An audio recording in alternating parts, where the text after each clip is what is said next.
என்னுடன் உங்களை கட்சியினுடைய மாநில பொருளாளர் தொடர் ஆறுமுகம் அவர்களும், மாவட்ட செயலாளர் தொடர் சண்முகம் சிவசாமி, தொடர் சிவசாமி, தொடர் தங்கவேலு, கல்யாண சுந்தரம் ஆகிய அனைவரும் உங்களை கூட்டாக சந்திக்கிறோம். அனைவர் சார்பிலும் உங்களுக்கு கரங்கொப்பி வணக்கத்தை நான் தெரிவித்துக் கொள்கிறேன்.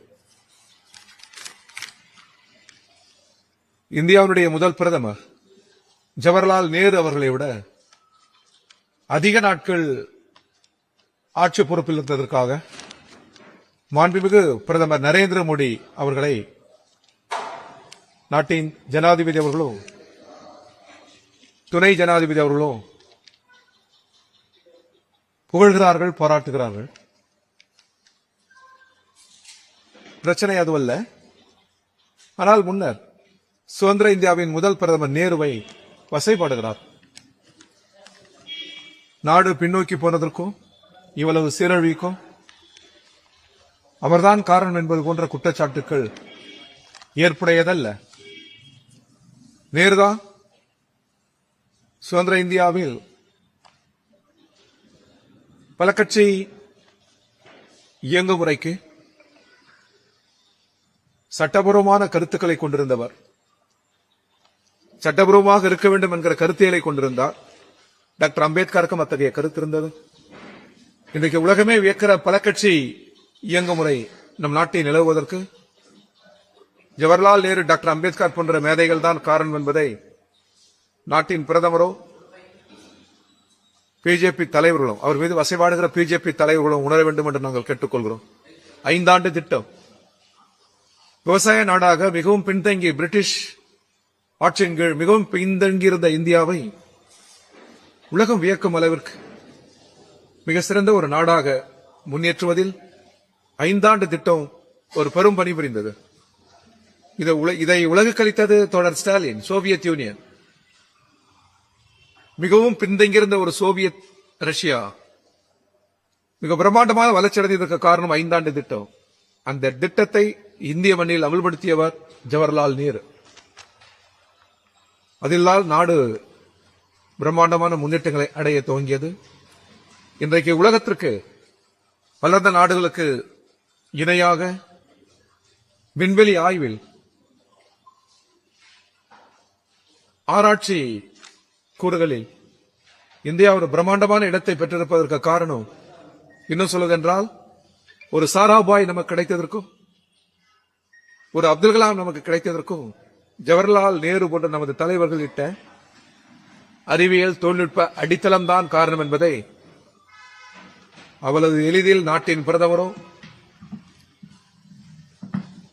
பிஜேபி தலைவர்களும் கடந்து செல்லக்கூடாது என்று நாங்கள் கேட்டுக்கொள்கிறோம். அதேபோல் இன்றைக்கு நீட், சிபிஎஸ் தேர்வு முறைகேடுகளால் கல்வி அமைப்பு இன்றைக்கு சீர்குலைந்துள்ளது. இதற்கு எதிராக தான் கரப்பாம்பூச்சி இளைஞர்கள், அந்த அமைப்பின் இளைஞர்கள் ஒன்று திரண்டு குரல் எழுப்புகிறார். அவர்கள் போராட்டங்களில் நியாயம் இருக்கிறது.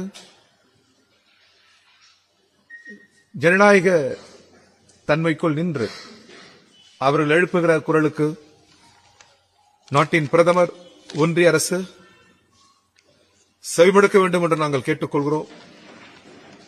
அதேபோன்று தொழிலாளர்களை பாதிக்கிற 4 சட்ட தொகுப்பு ஒன்றிய அரசால் அறிமுகப்படுத்தப்பட்ட அந்த சட்ட தொகுப்பை இந்திய கம்யூனிஸ்ட் கட்சி நிராகரிக்கிறது. உழைக்கும் வர்க்கம் அதை நிராகரிக்கிறது. கேரள முன்னாள் முதல்வர் தோழர் பினராயி விஜயன் அவர்கள் அறிவித்தது போல்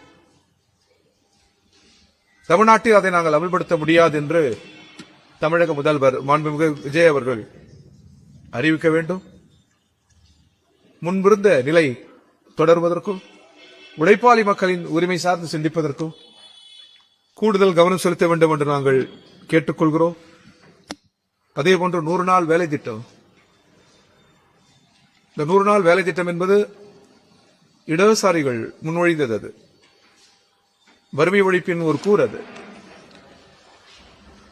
எனவே வேலை நாட்களை அதிகரித்து கூலி உயர்வை, ஊதிய உயர்வை அதிகரிக்க சிந்திக்க வேண்டுமன்றி அந்த சிறந்த திட்டத்தை, எளிய மக்களுக்கு வாழ்வளித்த அந்த திட்டத்தை ஒன்றிய அரசு கடந்து செல்லக்கூடாது. 100 நாள் வேலை திட்டத்தில் விவசாய தொழிலாளர் சங்கங்களின் கோரிக்கைகளை ஒன்றிய அரசு செவியொடுக்க வேண்டும், அதை ஏற்க வேண்டும் என்று நாங்கள் கேட்டுக்கொள்கிறோம். மாநகராட்சி ஊழியர்கள், ஒப்பந்த ஊழியர்கள், செவிலியர்கள் வழக்கமாக தங்கள் ஊதியங்களை கோரி போராடுகிறார்கள். அவர்கள் ஊதியங்களில் எந்த குறையும் செய்யக்கூடாது. அவர்களது கோரிக்கைகளை நிறைவேற்ற வேண்டும் என்று நாங்கள் கேட்டுக்கொள்கிறோம். வரும் 18 ஆளுநர் உரையோடு துவங்க இருக்கிற சட்டமன்றத்தில் முதல் நிகழ்வாக தமிழ்தாய் வாழ்த்துடன் துவங்க வேண்டும் என்று நாங்கள் கேட்டுக்கொள்கிறோம். தமிழ் மக்களின் உணர்வுகளுக்கு முந்தைய ஆளுநர் தமிழ்நாட்டின் சட்டமன்றத்தினுடைய இறையாண்மைக்கு முன்னிருந்த ஆளுநர் செவிமடுக்கவில்லை, எளிதாக அதை கடந்து சென்றார். தற்போதுள்ள ஆளுநரும் அதே பாதையை பின்பற்றக்கூடாது என்று நாங்கள் கேட்டுக்கொள்கிறோம். தமிழ் மக்களின் உணர்வுகள், சட்டமன்றத்தின் இறையாண்மை இவற்றை எளிதில் கடந்து செல்ல ஆளுநர் முயற்சிக்க கூடாது என்று இந்திய கம்யூனிஸ்ட் கட்சியின் தமிழ்நாடு மாநில குழுவின் சார்பில் கேட்டுக்கொள்கிறோம். விவசாயிகளின் கடன்களை கொடுத்த வாக்குறுதி போல் தமிழக முதல்வர் முழுமையாக தள்ளுபடி செய்வதற்கு முயற்சிக்க வேண்டும், நிறைவேற்ற வேண்டும். 5 ஏக்கர் வரை சிறு குறு விவசாயிகளின் கடன்களை முழுமையாக தள்ளுபடி செய்ய வேண்டும். இதற்கு ஒன்றிய அரசு நிதி வழங்க வேண்டும். கிடப்பில் இருக்கிற இன்றைக்கு முதல்வர் டெல்லியில் ஒன்றிய அமைச்சர்களை சந்திக்கிறார். அப்பொழுது ஏற்கனவே கிடப்பில் முடக்கி வைத்திருக்கிற தமிழகத்திற்குரிய நிதிகளை உடனடியாக விடுவிக்க வேண்டும். தமிழக முதல்வர் கேட்கிற நிதியும் தங்கு தடையில்லாமல் வழங்க வேண்டும் ஒன்றிய அரசு. இது ஏதோ அவர்கள் நமக்கு அளிக்கிற, ஒன்றிய அரசு மாநிலங்களுக்கு அளிக்கிற சலுகை அல்ல, உரிமை. மாநிலங்கள் தான் நிதியை ஒன்றிய அரசுக்கு தருகிறது, மாநிலங்கள் தான் அதிகாரத்தை ஒன்றிய அரசுக்கு தருகிறது. எனவே நிதியை, நமக்குரிய நிதியை வழங்க வேண்டியது ஒன்றிய அரசின் கடமை, அது சலுகை அல்ல. அதை நாட்டின் பிரதமர் உணர வேண்டுகிறோம். இருமொழி கொள்கைதான் தமிழ் ஆங்கிலம் என்கிற இருமொழி கொள்கையை சிதைப்பதற்கும் அதை கடந்து செல்வதற்கும் ஒவ்வொரு நாளும் ஒன்றிய அரசு முயல்கிறது. கடந்த ஆட்சியாளர்கள் உறுதியாக இருந்தது போல் அந்த இருமொழி கொள்கையில் நாங்கள் உறுதியாக இருப்போம் என்று அமைச்சர்கள் பலர் அறிவித்தாலும் தமிழக முதல்வர் மிக உறுதியாக அந்த கொள்கையில் இருக்க வேண்டும் என்று நாங்கள் கேட்டுக்கொள்கிறோம். அதே போன்று சென்னை, கோவை, திருப்பூர், கரூர் சிறு குறுந்தொழில் நெருக்கடிக்குள்ளாகி இருக்கிறது. கட்டணம் தொடர்பாக, மின்சாரம் மற்றும் மின்கட்டணம் தொடர்பாக அந்த சிறு குறுந்தொழில் நடத்துவோரின் கருத்துக்களை அந்த சங்க பிரதிநிதிகள் அழைத்து மாநில முதல்வர் பேச வேண்டும் என்று நாங்கள் கேட்டுக்கொள்கிறோம்.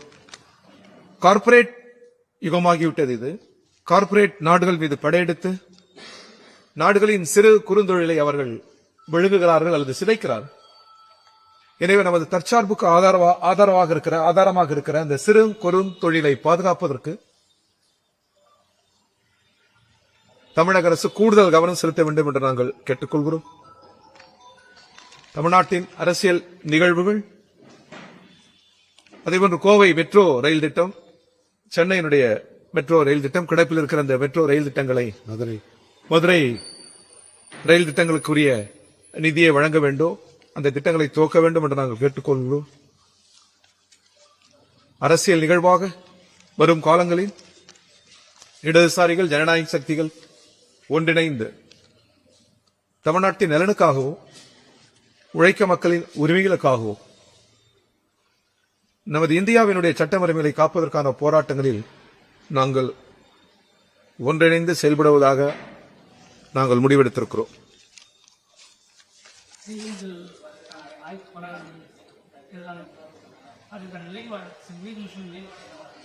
இடைத்தேர்தல் அறிவிக்கப்பட்டவுடன் இந்திய கம்யூனிஸ்ட் கட்சியினுடைய மாநில குழு கூடும்.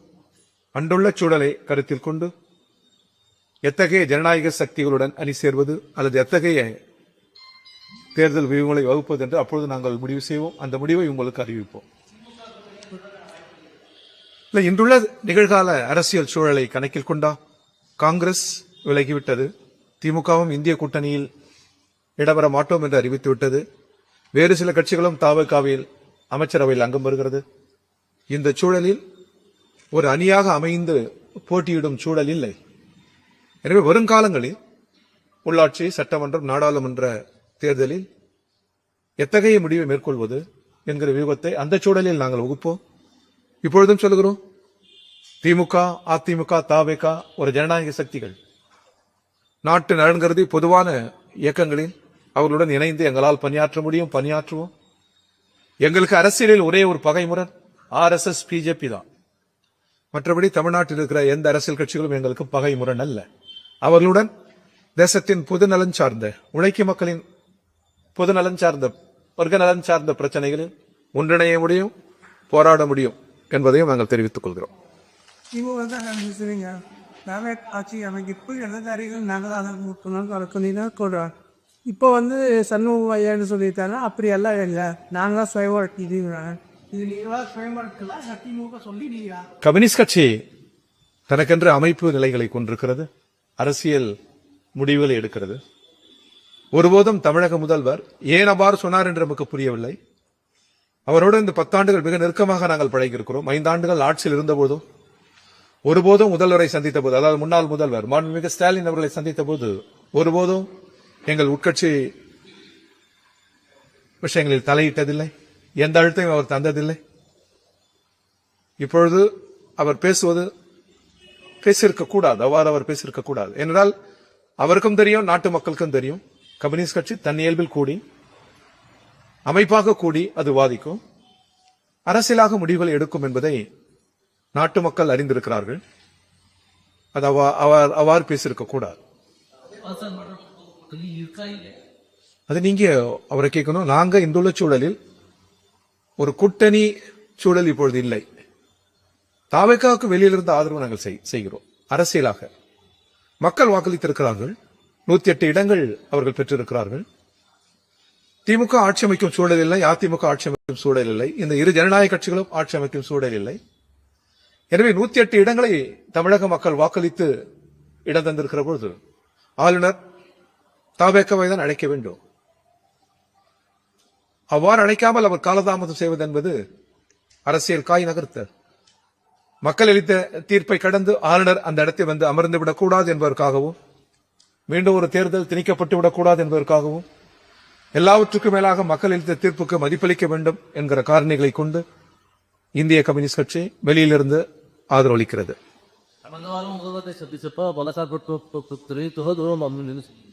ஒரு வாரத்துல சூழல் இல்ல தமிழக அரசியல் குழப்பமான அரசியல் சூழல் நிலவுகிறது.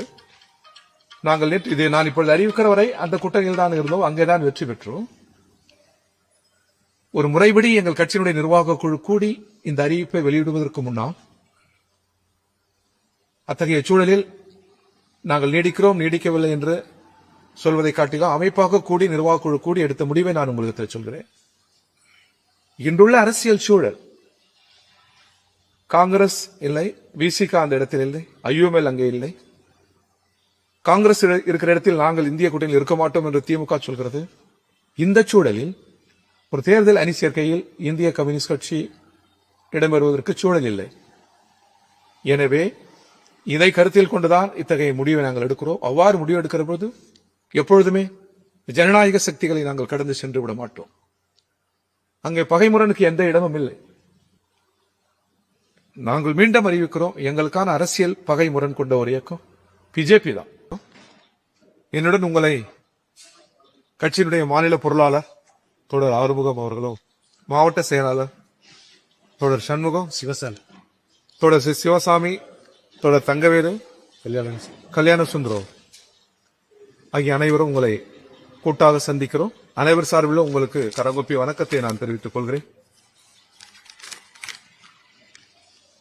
இந்தியாவுடைய முதல் பிரதமர் ஜவஹர்லால் நேரு அவர்களை விட அதிக நாட்கள் ஆட்சி பொறுப்பில் இருந்ததற்காக மாண்புமிகு பிரதமர் நரேந்திர மோடி அவர்களை நாட்டின் ஜனாதிபதி அவர்களும் துணை ஜனாதிபதி அவர்களும் புகழ்கிறார்கள், பாராட்டுகிறார்கள். பிரச்சனை அதுவல்ல. ஆனால் முன்னர் சுதந்திர இந்தியாவின் முதல் பிரதமர் நேருவை வசைபாடுகிறார். நாடு பின்னோக்கி போனதற்கும் இவ்வளவு சீரழிவுக்கும் அவர்தான் காரணம் என்பது போன்ற குற்றச்சாட்டுக்கள் ஏற்புடையதல்ல. நேருதான் சுதந்திர இந்தியாவில் பல கட்சி இயங்குமுறைக்கு சட்டபூர்வமான கருத்துக்களை கொண்டிருந்தவர். சட்டபூர்வமாக இருக்க வேண்டும் என்கிற கருத்தியலை கொண்டிருந்தார். டாக்டர் அம்பேத்கருக்கும் அத்தகைய கருத்து இருந்தது. இன்றைக்கு உலகமே வியக்கிற பல கட்சி இயங்குமுறை நம் நாட்டில் நிலவுவதற்கு ஜவஹர்லால் நேரு, டாக்டர் அம்பேத்கர் போன்ற மேதைகள் தான் காரணம் என்பதை நாட்டின் பிரதமரோ பிஜேபி தலைவர்களும் அவர் மீது வசைபாடுகிற பிஜேபி தலைவர்களும் உணர வேண்டும் என்று நாங்கள் கேட்டுக்கொள்கிறோம். 5 ஆண்டு திட்டம் விவசாய நாடாக மிகவும் பின்தங்கி பிரிட்டிஷ் ஆட்சியின் கீழ் மிகவும் பின்தங்கியிருந்த இந்தியாவை உலகம் வியக்கும் அளவிற்கு மிக சிறந்த ஒரு நாடாக முன்னேற்றுவதில் 5 ஆண்டு திட்டம் ஒரு பெரும் பணி புரிந்தது. இதை உலகுக்கு அளித்தது தோழர் ஸ்டாலின். சோவியத் யூனியன் மிகவும் பின்தங்கியிருந்த ஒரு சோவியத் ரஷ்யா மிக பிரம்மாண்டமான வளர்ச்சி அடைந்ததற்கு காரணம் 5 ஆண்டு திட்டம். அந்த திட்டத்தை இந்திய மண்ணில் அமல்படுத்தியவர் ஜவஹர்லால் நேரு. அதிலால் நாடு பிரம்மாண்டமான முன்னேற்றங்களை அடைய துவங்கியது. இன்றைக்கு உலகத்திற்கு வளர்ந்த நாடுகளுக்கு இணையாக விண்வெளி ஆய்வில் ஆராய்ச்சி கூறுகளில் இந்தியா ஒரு பிரம்மாண்டமான இடத்தை பெற்றிருப்பதற்கு காரணம் இன்னும் சொல்வதென்றால் ஒரு சாராபாய் நமக்கு கிடைத்ததற்கும் ஒரு அப்துல் கலாம் நமக்கு கிடைத்ததற்கும் ஜவஹர்லால் நேரு போன்ற நமது தலைவர்கள் இட்ட அறிவியல் தொழில்நுட்ப அடித்தளம் தான் காரணம் என்பதை அவ்வளவு எளிதில் நாட்டின் பிரதமரும் பிஜேபி தலைவர்களும் கடந்து செல்லக்கூடாது என்று நாங்கள் கேட்டுக்கொள்கிறோம். அதேபோல் இன்றைக்கு நீட், சிபிஎஸ் தேர்வு முறைகேடுகளால் கல்வி அமைப்பு இன்றைக்கு சீர்குலைந்துள்ளது. இதற்கு எதிராக தான் கரப்பாம்பூச்சி இளைஞர்கள், அந்த அமைப்பின் இளைஞர்கள் ஒன்று திரண்டு குரல் எழுப்புகிறார். அவர்கள் போராட்டங்களில் நியாயம் இருக்கிறது. ஜனநாயக தன்மைக்குள் நின்று அவர்கள் எழுப்புகிற குரலுக்கு நாட்டின் பிரதமர், ஒன்றிய அரசு செவிமடுக்க வேண்டும் என்று நாங்கள் கேட்டுக்கொள்கிறோம். அதேபோன்று தொழிலாளர்களை பாதிக்கிற 4 சட்ட தொகுப்பு ஒன்றிய அரசால் அறிமுகப்படுத்தப்பட்ட அந்த சட்ட தொகுப்பை இந்திய கம்யூனிஸ்ட் கட்சி நிராகரிக்கிறது. உழைக்கும் வர்க்கம் அதை நிராகரிக்கிறது. கேரள முன்னாள் முதல்வர் தோழர் பினராயி விஜயன் அவர்கள் அறிவித்தது போல் தமிழ்நாட்டில் அதை நாங்கள் அமல்படுத்த முடியாது என்று தமிழக முதல்வர் மாண்புமிகு விஜய் அவர்கள் அறிவிக்க வேண்டும். முன்பிருந்த நிலை தொடர்வதற்கும் உழைப்பாளி மக்களின் உரிமை சார்ந்து சிந்திப்பதற்கும் கூடுதல் கவனம் செலுத்த வேண்டும் என்று நாங்கள் கேட்டுக்கொள்கிறோம். அதேபோன்று 100 நாள் வேலை திட்டம், இந்த 100 நாள் வேலை திட்டம் என்பது இடதுசாரிகள் முன்மொழி